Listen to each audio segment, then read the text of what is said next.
Hello everyone, welcome to CGB Mentors. I hope you are doing great and your studies are going very well. My name is Sonika Seni.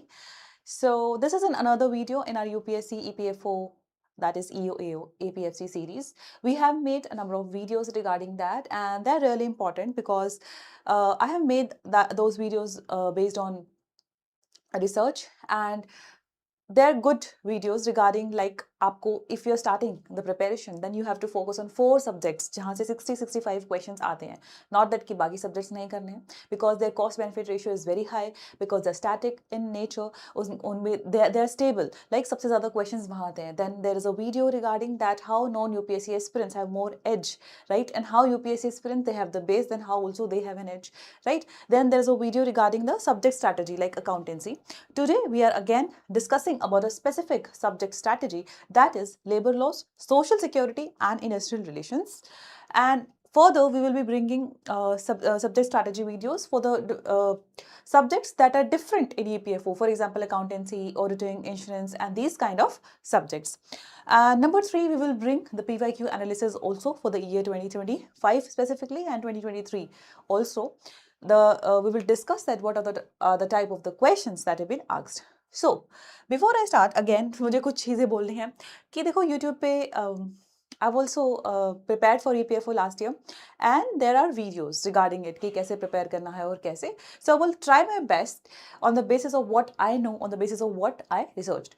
ठीक है कि सबसे एक बेहतरीन चीज़ें उसमें से आप क्या गैदर कर सकते हैं कि क्या सिलेबस है, क्या हमें पढ़ना है, क्या हमें छोड़ना है, किस तरीके से PYQs को पढ़ के हमें अपनी स्ट्रैटेजी को गेन करना है. ठीक है, चलिए.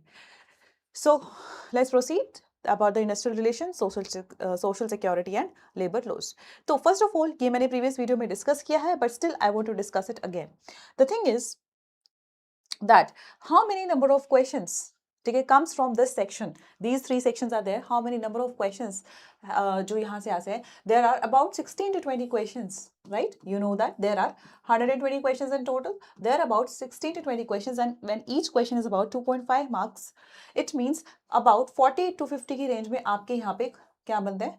मार्क्स बनते हैं.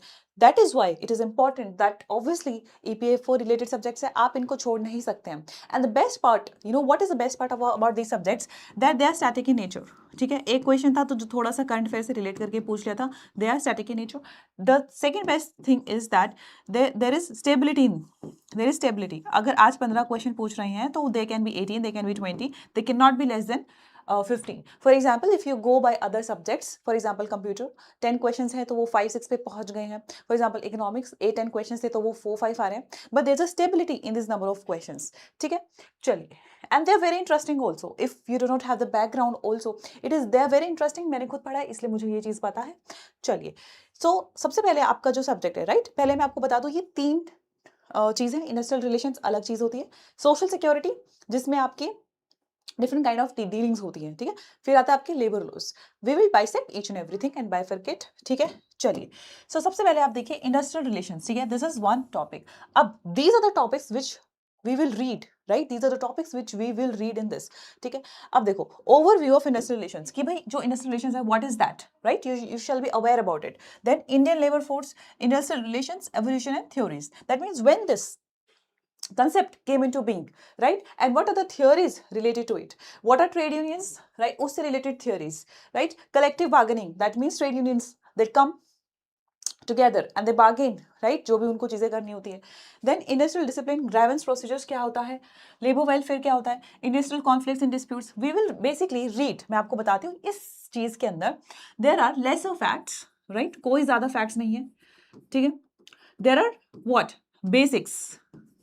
ये जो आप ये जो पढ़ोगे इसके अंदर क्या है, बेसिक्स है, इसमें क्या है, कॉन्सेप्ट्स है, राइट, कॉन्सेप्ट्स है, इसमें क्या है, थियरीज है, right. For example what are industrial relations, what are the various approaches regarding that.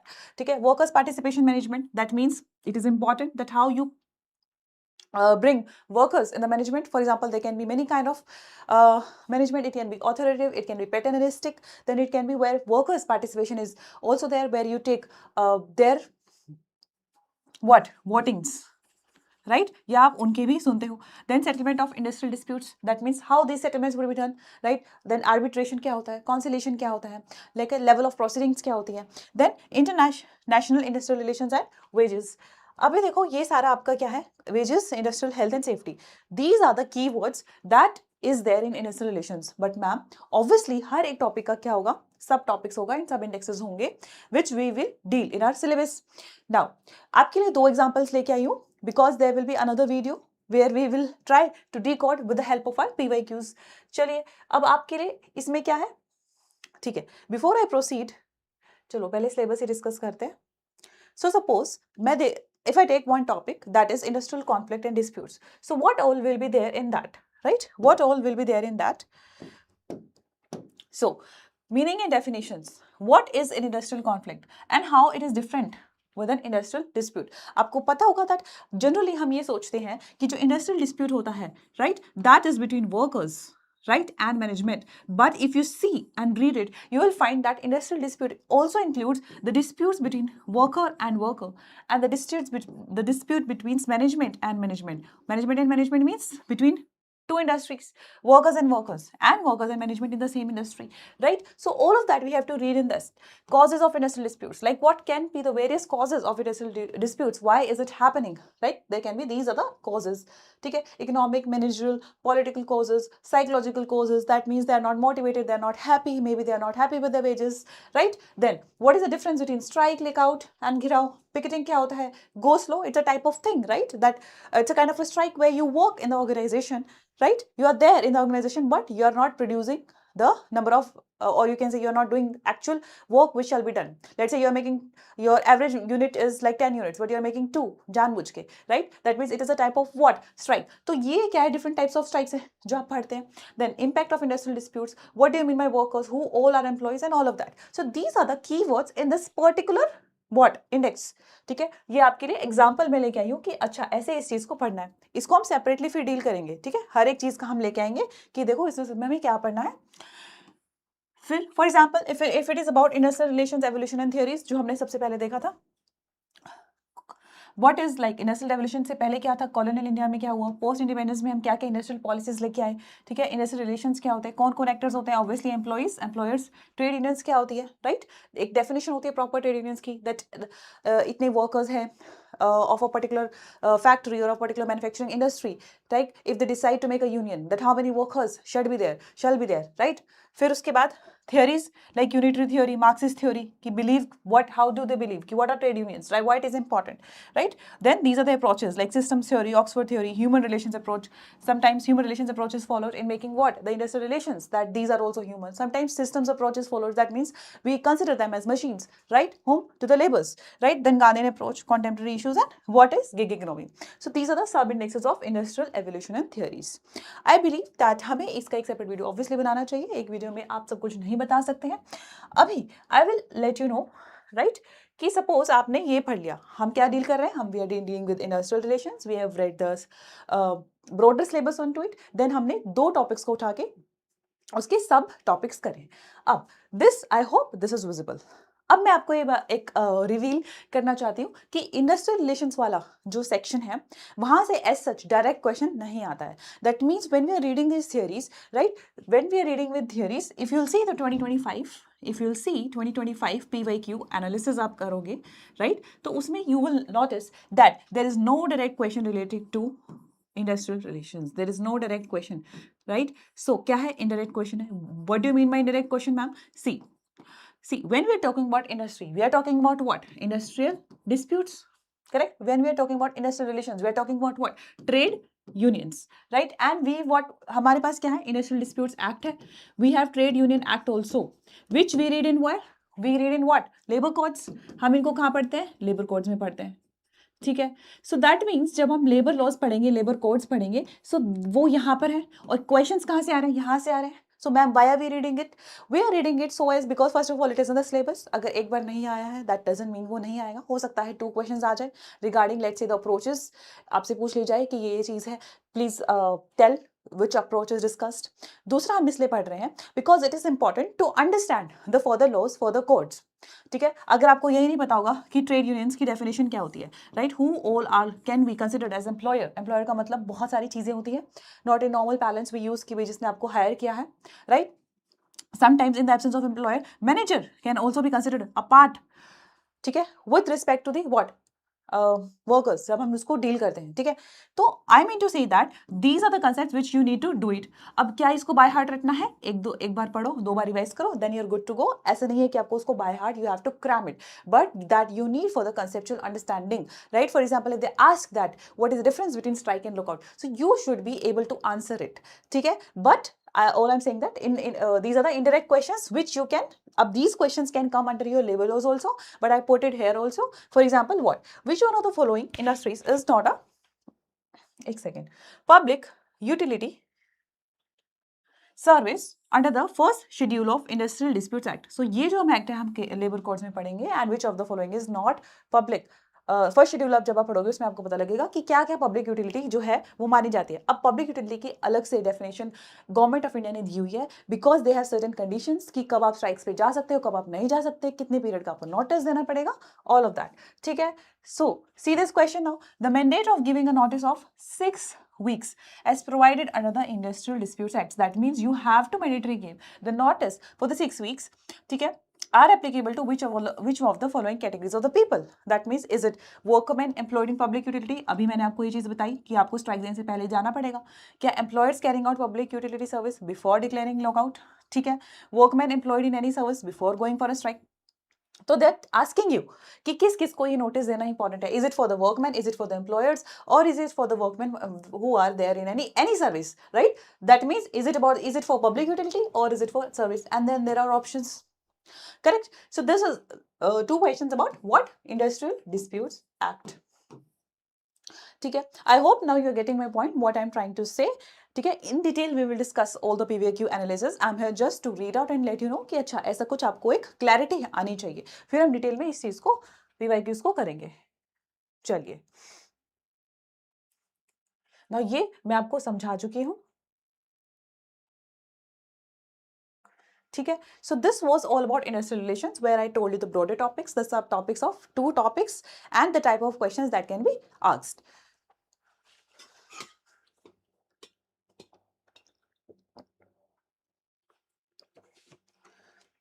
Now from this PYQs पहले मैं आपको ये बताना चाहूंगी, जब 2025 का पेपर हुआ था, राइट, वैसे तो न्यू लेबर लॉज आपके आ गए थे, but then it was not implemented. But so the questions, right, the questions that belonged from the what, from the old laws, right. Questions जो थे वो ओल्ड लॉज से थे. बहुत सारे लोगों को ये क्लैरिटी भी नहीं आ रही है, बिकॉज बहुत सारी र्यूमर्स, बहुत सारी चीज़ें चलती हैं यूट्यूब पे, सब कुछ समझ नहीं आता, एवरीथिंग इज वेग. तो ये जो क्वेश्चंस है आपके ओल्ड से पूछे गए हैं, ठीक है. बट अभी का आएंगे, न्यू आएंगे, सिंपल सी बात है. फिर मैम हम पीवाईक्यू एनालिसिस क्यों करें, क्योंकि आपको पता होना चाहिए कि what are the type of और कैसे क्वेश्चंस पूछे जा रहे हैं, ठीक है, किस रेंज में पूछे जा रहे हैं, क्या वो पूछ सकते हैं, right, because the basic aspect doesn't change. चलिए, now this is the second part of our syllabus in this with regard to this, that is social security codes, right, social security codes, ठीक है. तो देखो पहले क्या होता था, there were laws, there were 29 some laws, है ना, they were scattered. क्या हुआ, उनको स्कैटर्ड, दे वर स्कैटर्ड, और बहुत लंबे लंबे होते थे, राइट. हर एक का डेफिनेशन आप पढ़ोगे, हर एक के उसमें पढ़ेंगे कि ठीक है इसका जो पेनल्टी है वो क्या होना चाहिए, who is appropriate government, who is the approval body, all of that, ठीक है. तो गवर्नमेंट ने क्या किया, इन सारे लॉज को, राइट, ऐसा नहीं कि ये लॉज हट गए हैं, इन सारे लॉज को मर्ज या कॉम्बिनेशंस करके ऐसा कुछ कर दिया कि now they are being divided under 4 codes, now they are being divided under 4 codes. ये आपको क्लैरिटी होनी चाहिए, because there is always a confusion कि न्यू करें या ओल्ड करें. बच्चे कुछ यूट्यूब चैनल्स में ये भी बता रहे हैं कि आपको क्या करना है, ओल्ड न्यू दोनों करना है. अरे भाई listen to me, those old laws have been somewhere merged आगे पीछे in those 4 codes only. Obviously, some facts have been changed. For example, Maternity Benefit Act, women have been allowed to go into the mine. Okay, they can work in night shift, है ना? But those acts now are under those codes only with some changes. So when you're reading the new codes with those acts, why do you need to read the old? I'll tell you. See, for example, there were a different act known as Payment of Wages Act, Minimum Wages Act, Payment of Bonus Act, and equal remuneration act, right, these four were there अलग से। अब उन चारों को मर्ज कर दिया, ठीक है, और and then they have made a separate code for it, that is Code on Wages Act. So when you will open the bare act, right, when you will open, there will be one PDF having all these aspects, obviously with some changes, obviously with the common definitions like what is appropriate government. अब मान लो मैं पहले अलग अलग पढ़ती थी, मुझे अलग अलग पढ़ना पड़ता था, what do you mean by appropriate government? Now they have given a common definitions for all. That means यही चीज आपको अलग से किसमें मिलेगी? Code on Wages में. अब for your kind information, all these, right, out of these, ठीक है, मैं आपको बता देती हूँ, this and this is very very very important. In fact Equal Remuneration Act is also important. ये तीन तो बहुत ज्यादा important है, राइट, क्योंकि देखो बहुत सारे लॉज है, हर एक लॉ इंपॉर्टेंट नहीं है, that is why I am letting you know. Now let's see कि किस तरीके से, अच्छा क्वेश्चन सब बाद में देखेंगे, ये मैंने ऐड किया है फ्रॉम आर कंटेंट, जो कंटेंट मैंने बनाया है, लाइक, ठीक है, उसमें आप देखोगे कि हमें पढ़ना क्या होता है. मैम आप तो बता रहे हो, but there are certain things. For example मैं प्रीवियस स्लाइड पे जाती हूँ, राइट, मुझे पता है कि ये चीज थोड़ी कॉम्प्लिकेट हो सकती है, that is why I am trying to elaborate in a clear manner. Why? Because when I was a student I was reading it, there was lack of clarity कि किसमें क्या पढ़ना है, किसमें क्या नहीं पढ़ना है, एंड यूट्यूब पे इतना ज़्यादा इन्फॉर्मेशन है भी नहीं. सो देखो, सपोज पेमेंट ऑफ वेजेस, ठीक है, तो इसमें आप पढ़ोगे क्या? फॉर एग्जाम्पल आप ये पढ़ोगे कि देखो जो वेजेस होते हैं वो क्या होते हैं, इसका भी डेफिनेशन है. What do you mean by minimum wage and what do you mean by floor wage, right? Who sets it? Central government or the appropriate government, right? For example, if you're paying those wages, how you are supposed to pay, whether it should be offline, whether it should be online, it should be in currency, it should be in coins. When you're paying those wages, right, when you're going to pay, ye to ho gaya how, right, how you're paying. Then when are you paying these wages, right, either weekly, either monthly, either fortnightly, that is also mentioned. When you're paying these wages, what kind of deductions can you do in this payment of wages? What kind of deductions means, let's say an employee has taken a loan from the employer, let's say a worker, so can that be a deduction? Yes, that can be deduction because you have taken your salary as an advance. So can that be a deduction? What cannot be a deduction? What are the fines that can be done? Suppose आपकी wages काट ली गई, तो government says that क्या क्या fines आप लगा सकते हो. Government also says that if you do not take fines in an appropriate time period, then you will not be able to fetch that fine from your wage that your employee.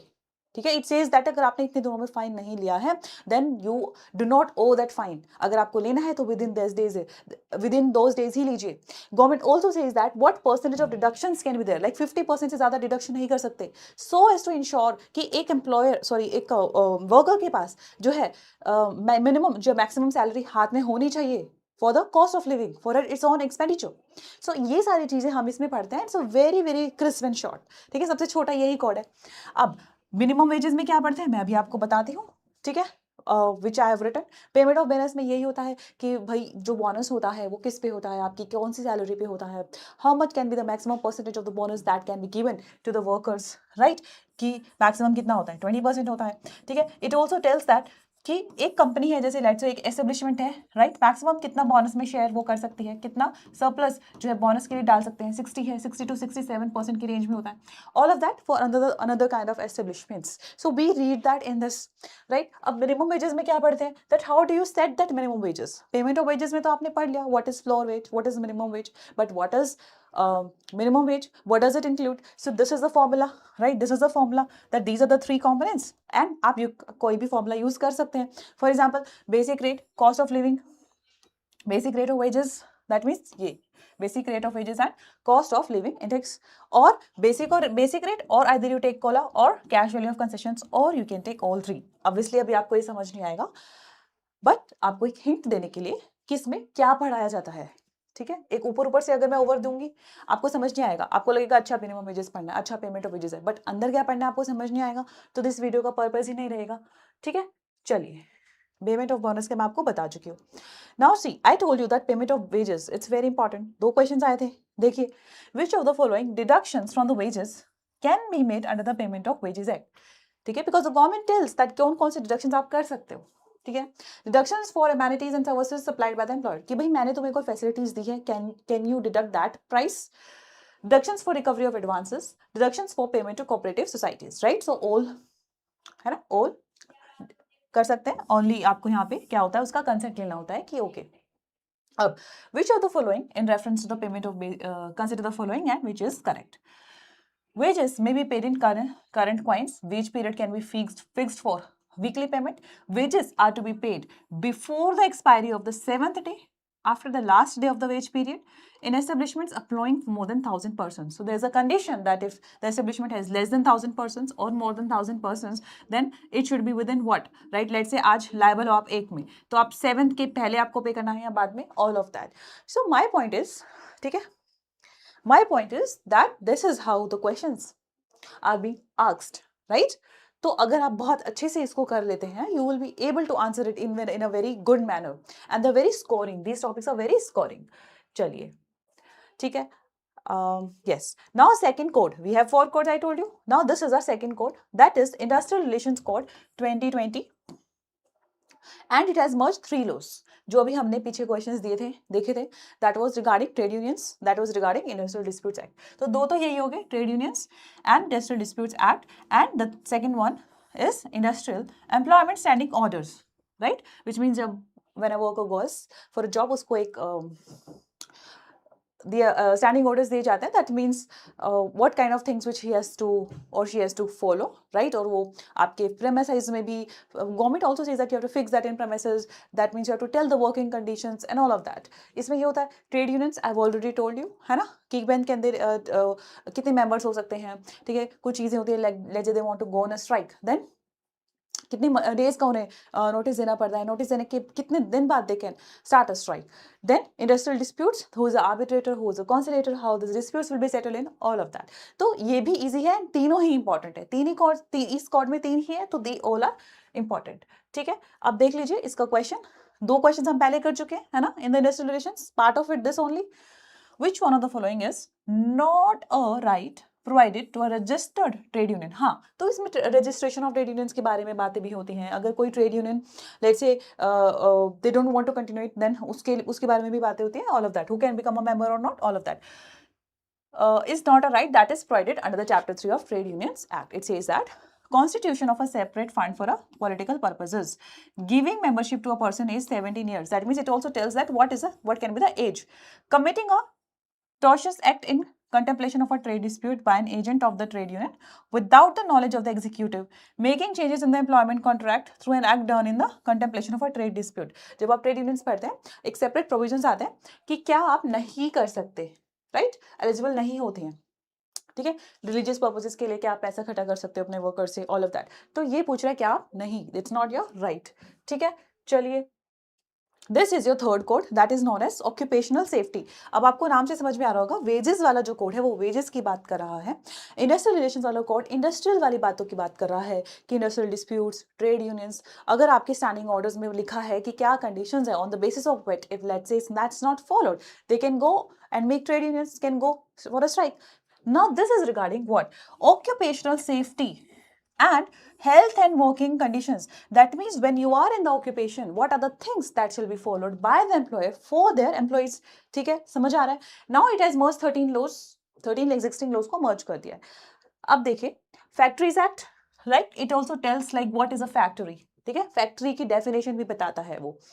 ठीक है, mines act, what is mines? Contract labour आपको पता ही होगा, एक contractor होता है जो labour higher करता है, ठीक है, and then it provides to the किसको, मैन्युफैक्चरर को. सो यहाँ पे definitions, we have to see the definitions that what, who is a contract labour, then who is a contract laborer, right? Then interstate migrant workmen, that means suppose a worker is migrating from one state to another state, what is the right of that worker, right? Let's say allowance, let's say the compensation, आने जाने का किराया and all of that.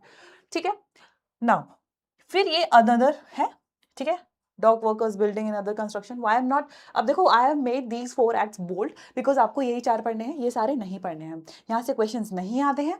ठीक है, यही 4 से questions आते हैं. So these are the most important. In fact top 3 वाले ज्यादा इंपॉर्टेंट है, ये भी इंपॉर्टेंट है. सो हमें ये सिर्फ 4 ही पढ़ेंगे. ठीक है, we have to do these 4 and provisions regarding to this. ये भी आपको पता होना चाहिए. ठीक है, चलिए नेक्स्ट, ये क्वेश्चन उन्होंने पूछा हुआ था. आई थिंक ये क्वेश्चन गलत ऐड हुआ है. बिकॉज एक सेकेंड, ये एम्प्लॉयज कंपनसेशन एक्ट का है which is related to this. कोई बात नहीं, हम पीछे पढ़ लेते हैं. सो this is fourth code, that is social security. As the name suggests, we are talking about what? Social security. What is a social security? जब आप अपने एम्प्लॉय को या वर्कर को सोशल सिक्योरिटी प्रोवाइड करते हैं in any kind of form. Let's say आप PF काट रहे हो उसका, है ना, you are just excluding taking some kind of this and you are providing it for at what, at retirement, you're giving them what, gratuity. कुछ miss happening हो जाती है, then you're giving some kind of compensation, right? So these, इसमें सारे जो provisions है, that is related to what, providing them security, and it has merged what, 9 laws. What are those 9 laws? Employees Compensation Act, ठीक है, Employee State Insurance Act, which means आपका insurance कर रही है company, then PF and Miscellaneous Provisions Act, then Maternity Benefit Act, है ना, it is a kind of social security scheme for whom, for women, right, for women, and Payment of Gratuity Act, which means at the time of retirement. अब देखो ma'am, ये तो 5 laws है, what about the others, what about the other 9? See, ये जो 4 है, ठीक है, that is Welfare Fund Act, then workers का एक Welfare Cess Act, Unorganized Workers Social Security Act, and Employment Exchanges. So I have don't like, sorry, I have marked them in bold, don't be bold. So ये bold में इसलिए क्योंकि इसमें भी हमें यही acts करने हैं, बाकी के नहीं करने हैं. Why? Because these are the questions that are being repeatedly asked and these are important और वही हमें करने हैं. So we don't have to do this. We have to do the bold ones. ठीक है? So yes. So क्वेश्चंस देखो कैसे आते हैं. एम्प्लॉइज कंपनसेशन एक्ट की यहाँ पे इन्होंने बात करी है. Loss of one I without complication, right? The other being normal is considered as what kind of injury? That means is it permanent or disablement? Total disablement. अब देखो क्या होता है जब आप compensation की उसमें करते हैं, then there are definitions to it. That what is temporary disablement, what is permanent disablement, और उसमें भी फिर further क्या होते हैं, bifurcations होती हैं कि आप इतने % अगर आपकी डिसेबिलिटी है, so what would be the compensation that would be provided. ठीक है, so is it permanent partial disablement, आपको भी पता है परमानेंट दैट मीन्स वो चीज आप फिर से रिवाइव नहीं कर सकते हैं. आई का लॉस हो गया, वो चीज फिर से रिवाइव नहीं होगी, that means it is permanent. But is it partial और is it complete? There is a definition to it. Is it temporary और it will be decided based on medical examination. ठीक है, ऐसे क्वेश्चन आते हैं. The question was about the ECA again. See, और एक बात और, यहाँ पे बहुत सारे कैलकुलेशन बेस्ड क्वेश्चंस भी आते हैं. 5 to 6 क्वेश्चंस विटनेस करने को आपको मिलेंगे, जैसे बोनस कैलकुलेट करने बोल देंगे. जैसे एक कैलकुलेशन बेस्ड क्वेश्चंस ये है, बोल रहा है that a person X aged 48 years was working in a mine where he met a fatal accident, right? He was receiving monthly wages of 12,000. An unfortunate accident happened. What is the amount that is the compensation that would be provided to the person? And वहाँ पे एक relevant factor होता है जो हमें देखना होता है. ठीक है, relevant factor की वो multiply कुछ ऐसा करना होता है, and that is why you find that what is the amount of compensation that is the to be provided. So my point is such type of calculative based questions also do come. Okay. वैसे मैंने इसका question, I think मैं इसका कोई question डालना भूल गई हूँ. किसका? इससे रिलेटेड. ठीक है, फैक्ट्रीज एक्ट या माइंस एक्ट का. ठीक है, तो वो हम अपने PYQ एनालिसिस में देख लेंगे. ठीक है, ये हो गया हमारा, ये हो गया हमारा. चलिए, now this was one of the previous act regarding child labor. Now child labor, it is a different kind of act. It was not merged in any kind of these 4. Remain separate, standalone statute. That means any kind of act that is not merged in any kind of, but it is important जो हमें separately पढ़ना है. ठीक है, सो ये हमें separately पढ़ना है आपको, क्योंकि बताया जा रहा है कि इसमें क्या क्या पढ़ना है. अब देखिए, अभी तक मैंने क्या किया, अभी तक we have read about industrial relations plus we have read about the social, sorry not social security, labour laws. Then एक सेकेंड, मुझे क्लैरिटी के साथ बताने दो, there shall not be any kind of confusion. So we have read what industrial relations, right? Industrial relations का syllabus we have done it. Further, we have divided labor laws into 4 codes. और उस 4 codes में भी हमें what क्या क्या पढ़ना है और किस तरीके से पढ़ना है. We have seen the PYQs. यहाँ पे आपकी क्या होगी, theories होगी, mostly सारी theories ही हैं. ठीक है, subjective है, काफी subjective है. ठीक है, then I have said that in these labor 4 codes, one is regarding the industrial relations, that is industrial disputes, standing orders, and what, trade unions. So these and these two are related. Correct? यही पढ़ा हमने. ठीक है, then we have a thing that is known as, specifically mentioned as social security, right? Now अभी ma'am देखो, जैसे हमने यहाँ इंडस्ट्रियल रिलेशंस पढ़ा, वहां पे there was a code regarding industrial relations code. जैसे हम यहाँ पे सोशल सिक्योरिटी पढ़ रहे हैं, है ना, we have a code for social security also, जिसमें हमने पढ़ा था employment compensation act, right, employment state insurance act, maternity benefit act, पढ़ा था कि नहीं, है ना। It means we have to read the laws regarding to it that is mention in this 4 codes, that is mentioned in these 4 codes। समझ में आ रहा है? So these are the major things, इसकी थियोरीज है, थियोरीज की जो applications है वो यहाँ है। सिमिलरली सोशल सिक्योरिटी अलग से एक चीज जो वहाँ पे मेंशन है, इसका एप्लीकेशन बेस्ड चीज यहाँ है regarding in the form of those code on social security.